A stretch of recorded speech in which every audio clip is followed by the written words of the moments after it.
It started with a knock at the door at 7:43 on a Saturday evening, and when Jack Ruiz opened it, he found a 7-year-old girl on his porch holding a small pink diary against her chest with both hands. She looked up at him. She was not afraid of him, which told him she had been thinking about coming here for some time and had made her peace with the part that was frightening before she knocked. "That man buried his ID in your yard," she said. Jack looked at her. He looked at the diary. He looked at her face, which was earnest and patient and waiting for him to understand. "What's your name?" he said. "Ava," she said. "I live at 214. I wrote it down. In case you didn't believe me." He crouched to her level in the doorway and looked at her. He said, "Tell me again." Slowly, she said, "The man next door, the one on the other side of you. I saw him go into your yard through the side gate when your truck wasn't there. He had a little shovel. He dug a hole by the fence and he put a bag in it and covered it up. Then he left." She pointed to the diary. "I wrote it down right after. The time and everything." He looked past her at the house 2 doors down, which had its lights on. A figure passed a window. He had lived next to this man for 8 months. "Come inside," Jack said. He was 48 years old and had been in the Elkridge chapter for 14 years, and the town of Elkridge, Arkansas had never given him particular cause for alarm, which was one of the reasons he had chosen it 12 years ago when he was looking for a place that was small enough to know its own name and large enough to not require explanation of his. He had a house on Sycamore Lane with a yard that he kept reasonably well and a garage that he kept extremely well, because the garage was where the bikes lived, and the bikes were worth the attention. He was sergeant at arms, which was the chapter role that asked the most of him in the direction of paying attention to things before they required a response, reading situations before they declared themselves, understanding what was developing before it finished developing. He was built for this in the way that some people are built for things without being able to say exactly when the building happened. He had a daughter named Sophie, who was 16 years old and who lived with her mother in Fort Smith and who visited Jack every other weekend. She had been coming to the Sycamore Lane house since she was 3 years old. She knew the garage and the yard and the neighborhood. She had been coming this weekend. She was in the back bedroom right now, the door closed, earbuds in, doing the specific teenager thing of being present and absent simultaneously. He had a private weight that he carried the way men carry things they have not been able to resolve. 3 years ago, a 14-year-old girl in a town 20 miles east had been hurt by a man who had lived in that community for 2 years without anyone knowing what he was. Jack had known the girl's family. He had sat with her father afterward, and he had heard everything the father had to say about what it meant to not know, to have been next door or 2 streets over and have had no idea. And he had carried that conversation since. He had been living next door to Curtis Hale for 8 months. Curtis Hale was 44 years old and had moved to Elkridge the previous February and had described himself as a landscaper who had done work in Missouri and was looking for a fresh start in a smaller community. He was quiet and polite and had helped Doreen at 216 carry her groceries twice and had waved at Jack over the fence without being intrusive about it. He had a dog, a mid-sized brown mutt, which he walked in the mornings. The dog had been introduced to Sophie on her last visit, and Sophie had crouched down and scratched its ears and told her father she approved of the neighbor. Jack had not had any reason to think about Curtis Hale specifically, except that now a 7-year-old girl was standing in his kitchen with a pink diary, and he was thinking about him very specifically indeed. Before we find out what was in that diary, hit subscribe and drop your city and state in the comments right now. People are watching this from everywhere tonight, and I need to know where you are. I read every single one. Now, back to Elkridge, Arkansas. Back to a 7-year-old who paid attention when nobody else did. Because what Ava wrote in that diary was about to matter more than she knew. Ava Drummond was 7 years old and lived at 214 Sycamore Lane with her parents and her younger brother, and she had a habit recently acquired of writing things down. Her mother had given her the diary for her birthday in June, pink cover, small padlock, the key on a ribbon, and she had been using it for events she deemed significant, which included her brother's first steps, the spider she found in the bathroom, a conversation with her grandmother about what heaven looked like, and on the previous Wednesday at approximately 4:15 in the afternoon, what she had seen through the fence boards along the side of Jack's yard. She had been in her own side yard looking for a lost ball when she heard the sound at the gate at Jack's yard. A particular creak she knew because she had heard it before when Jack went in and out. She had looked through the gap in the fence boards. She saw the man from 2 doors down, the one with the brown dog, going through the gate into Jack's yard. She watched.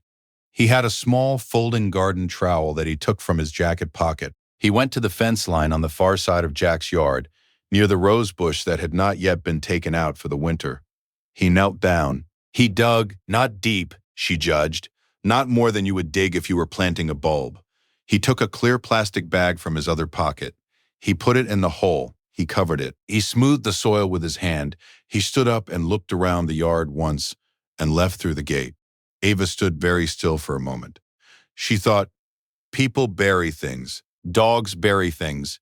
People sometimes bury things in their own yards. He did not bury it in his own yard. She went inside and got the diary from her room, and she wrote it down. The time, 4:15, what she saw, what he used, where in the yard. She wrote it in the careful block printing of a child who has been told that her handwriting needs work and is working on it. She thought about it for 3 days. Her mother, when she mentioned it, she had mentioned it carefully in the way of someone testing whether a thing is as significant as it feels, had said that it was probably nothing, and that people sometimes buried things for all kinds of reasons, and not to bother Mr. Ruiz about it. Ava thought about this for 2 more days. On Saturday evening, when she saw Jack's truck in the driveway and the kitchen light on, she took the diary from under her pillow and she walked to 212 Sycamore Lane, and she knocked. Jack read the diary entry at the kitchen table with Ava sitting across from him, watching him. She had written, Wednesday, 4:15. Curtis from 210 went through Jack's gate, had a little shovel, went to the rosebush corner, dug a hole, put a bag in, covered it up, left. I watched through the fence. He read it twice. He looked at Ava. You're sure it was him, he said. I know what he looks like, she said. He has the brown dog. I've seen him lots of times. Jack nodded. He stood up. He told Ava to wait inside. He got the flashlight from the kitchen drawer. He went to the backyard. He had planted 3 rose bushes along the back fence the previous spring, which was the first spring he'd spent at the Sycamore Lane house doing anything deliberate with the yard. He went to the corner rose bush, the one farthest from the house, closest to the property line, and he crouched down with the flashlight. He looked at the base of the soil. It took him 40 seconds to find it. The soil had been replaced and smoothed, but the replacement was not quite the same color as the surrounding soil, and the surface was fractionally lower. The fresh soil had not yet settled to the level of the ground around it. He dug with his hands, the same motion you use to plant something, and 4 inches down his fingers found plastic. He pulled out the bag. He stood up with the flashlight, and he looked at what was inside. A wallet, dark brown leather, the kind that folds. A Missouri driver's license in a clear window pocket. The face on the license was the face of the man he had been waving at over the fence for 8 months. The name on the license was not Curtis Hale. The name was Martin Pruitt. He went back inside. He did not look at 210 Sycamore Lane as he crossed the yard. He went to the kitchen and he thanked Ava and he told her that she had done exactly the right thing coming to him, and that her parents would be proud of her. And she looked at him with the satisfied expression of someone whose assessment of the significance of a situation has been confirmed. And she went home. He locked the front door. He went to his laptop on the kitchen counter. He typed the name on the license into the search bar with one additional word. The results came back in 4 seconds. He looked at them for a long time. Martin Pruitt of Jackson County, Missouri. Registered sex offender, convicted 2009, reconvicted 2015.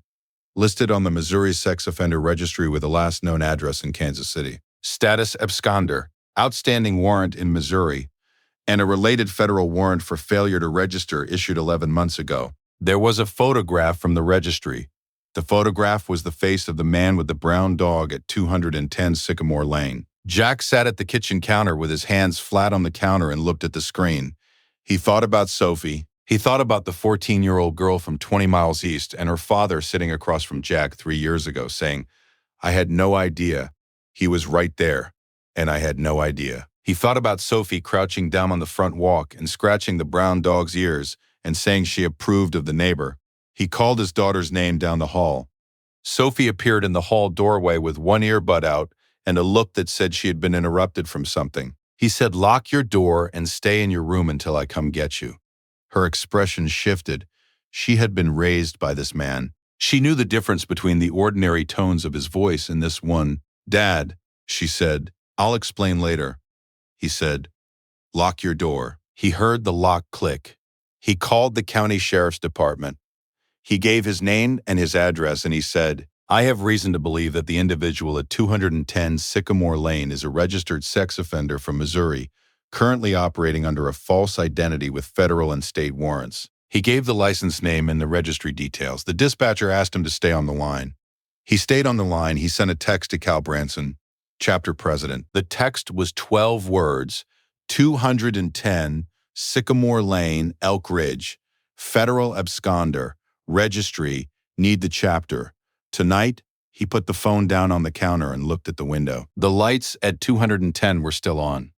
The sheriff's department confirmed the warrants at 9:11 p.m.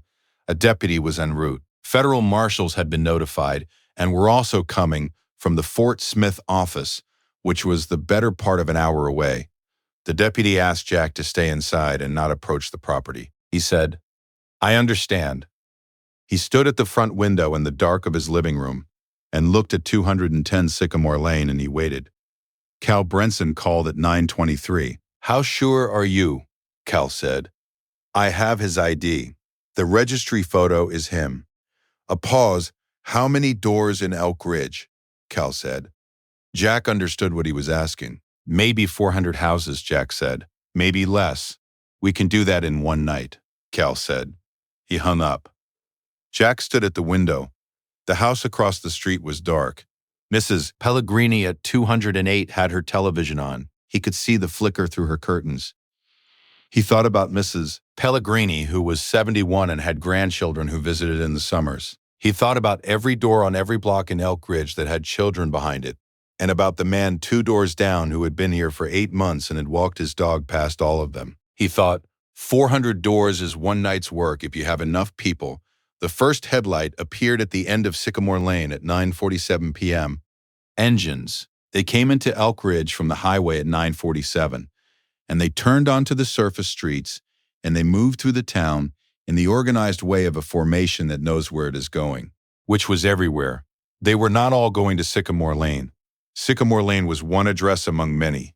Sycamore Lane got 25 motorcycles, enough to be seen, enough to establish a presence that made the lights at 210 flicker and go dark, and the rest of them spread out through Elk Ridge like a tide finding its level. 300 motorcycles in a town of 800 households. Cal Branson stopped his bike in front of 212 Sycamore Lane and walked to the porch, and Jack opened the door before he knocked. Cal was 55 years old and had been chapter president for 8 years, and he had a face that had decided long ago that it was done being surprised by things. He looked at Jack. He looked at 210, where the lights were now off and where 2 of the chapter's bikes were parked at the curb. "Sheriff?" Cal said. "Deputy is 3 minutes out," Jack said. "Marshals from Fort Smith, maybe 45 minutes. Cal nodded. "We'll hold the perimeter until they arrive." He looked at Jack steadily. "Nobody goes near the door. Nobody touches anything. We hold the perimeter." The 25 bikes on and around Sycamore Lane were silent now, their riders standing beside them, watching 210 with the specific patience of people who have decided to wait and mean it. 2 blocks over, a porch light came on, then another, then a door. 3 blocks from Sycamore Lane, a chapter member named Roy was on a front porch talking to a man in a bathrobe who had opened his door at 9:50 at night to find a motorcyclist knocking, and who was listening to what Roy was telling him with an expression that moved from alarm to confusion to a particular and very quiet kind of gravity. Roy had a printed sheet of paper with Martin Pruitt's registry photo on it. He was going to knock on 46 doors that night. The man in the bathrobe looked at the photograph and said, "I've seen this man. He walks a dog on my street." "Yes, sir," Roy said. "He does. The reason I'm here is," and he told him. The county deputy arrived at 9:51. The lights at 210 Sycamore Lane did not come back on. The deputy knocked twice. A voice from inside said something. The deputy identified himself. A long pause, then the sound of movement inside. Martin Pruitt, who had been Curtis Hale for 8 months in Elk Ridge and had been someone before that, and would not be either again, came to the door in the specific posture of a man who has been waiting for this knock for 11 months and knows that whatever he has been doing in the interval is over. He was taken into custody without incident at 9:58 p.m. The federal marshals arrived at 10:44. The paperwork that transferred jurisdiction took the better part of an hour. By midnight, 210 Sycamore Lane was dark and quiet and empty, and sealed with a piece of yellow tape across the front door.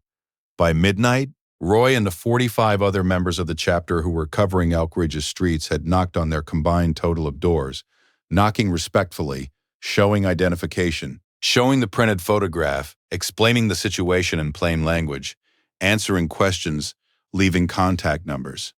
Not frightening people, informing them. 400 families in Elk Ridge going to sleep on Saturday night, knowing something they had not known at dinner. By 12:30, every door had been knocked. Cal came back to Sycamore Lane and found Jack on the porch. "Done," Cal said. Jack looked at the empty house 2 doors down. "How many didn't answer?" he said. 41 households, Cal said. "We'll come back tomorrow." Jack nodded. "Sophie," Cal said. "She's okay," Jack said. "She's asleep." Cal looked at the street. The chapter bikes were still on Sycamore Lane and the surrounding blocks. No one had left yet. The street was quiet in the way that streets are quiet at 12:30 on a Sunday morning, when there is no longer a threat, and there is not yet a morning. "You got a call at 9:47, Cal said. "A man from 2 houses down had been here 8 months. "Yes," Jack said. "And nobody knew. Nobody knew." Cal was quiet. "A 7-year-old knew," he said. Jack looked down the street. "She wrote it in her diary," he said. "With the time." The investigation that followed found that Martin Pruitt had been in Elk Ridge for 8 months and had not, as far as the investigating officers were able to determine, reoffended during his time there. The warrants were executed, the federal charges were filed, the community was formally notified through channels. Elk Ridge held a neighborhood meeting the following Tuesday at the community center. It was attended by more residents than the community center had seen at any event in 11 years. Several families said they had met the man, spoken to him, let their children near the dog. The meeting was quiet in the specific way of people processing something they did not know how to be angry about, yet because the anger kept becoming relief. Ava Drummond was not at the meeting. She was at home asleep, which was appropriate because she was 7 years old and had already done everything that was hers to do. Her diary sat on her nightstand. The last entry before the one about Curtis Hale's ID was about the spider in the bathroom, which she had described in careful block printing as big and orange and probably the biggest spider in Arkansas. The entry after the one about the ID was, "Sunday morning. Dad made pancakes. We fed leftovers to the birds." Both entries, the extraordinary and the ordinary, given the same care. Jack went to Sophie's room at 7 on Sunday morning and knocked. She answered immediately, which meant she had not slept well, or had not slept at all, and was waiting. He opened the door and leaned against the frame and looked at her sitting cross-legged on the bed with her phone face down and her eyes looking at him with the question she had been not asking since the night before. He told her. He told her carefully and completely, the way he did things. The diary, the yard, the wallet, the name, the warrant. He told her about the chapter coming in the door-to-door. He told her what the deputy had said and what the marshals had said, and that the man was in custody and the house was empty and sealed. Sophie listened the way she had listened to her father her whole life, which was with complete attention that she sometimes pretended she wasn't giving. When he was done, she said, "He petted his dog in front of me." "I know," Jack said, "and you didn't know either." "No," he said, "not until last night." Sophie looked at the window. She looked at her hands. She said, "How did you find out?" "Ava from 214, he said. "She saw him go into the yard and bury something. She wrote it in her diary and came to my door." Sophie looked at him. "She's 7, she said." "She is," Jack said. Sophie absorbed this. She looked at her phone. She put it face down again. "Are you okay?" she said. "I'm better than I was last night," he said. "Me too," she said.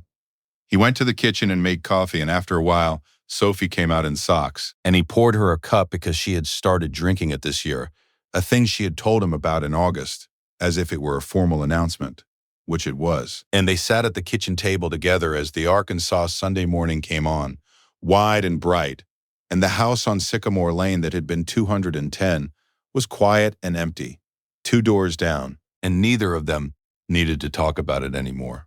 Ava Drummond was given the County Sheriff's Department's Community Recognition Citation in February. It was a formal certificate and a small bronze pin shaped like a shield. The county sheriff handed it to her at the community center in front of a room of people, and she received it with the specific composure of a child who had expected this to be a bigger deal in real time than it apparently was, and who had already moved on to whatever came next. She put the pin in her diary, between the pages so it wouldn't fall out. She kept writing. There are adults who see something and decide it is probably nothing. There are adults who see something and think, someone else will handle it. And then there are 7-year-olds who see something and go home and write it down with the time and wait 3 days to be sure. And then knock on the door of a man in a leather cut because the thing they saw is real, and real things require someone to act on them. 300 people drove through Elk Ridge that night because one of them had a daughter who visited every other weekend and came to the end of something she didn't know she'd been standing close to. And because all 300 of them understood that a community that doesn't know something cannot protect itself from it. Every door gets knocked on. That's the rule. If this story reached you tonight, share it with someone who believes that paying attention is not a small thing. Hit subscribe and type Vea in the comments. I'll read every one.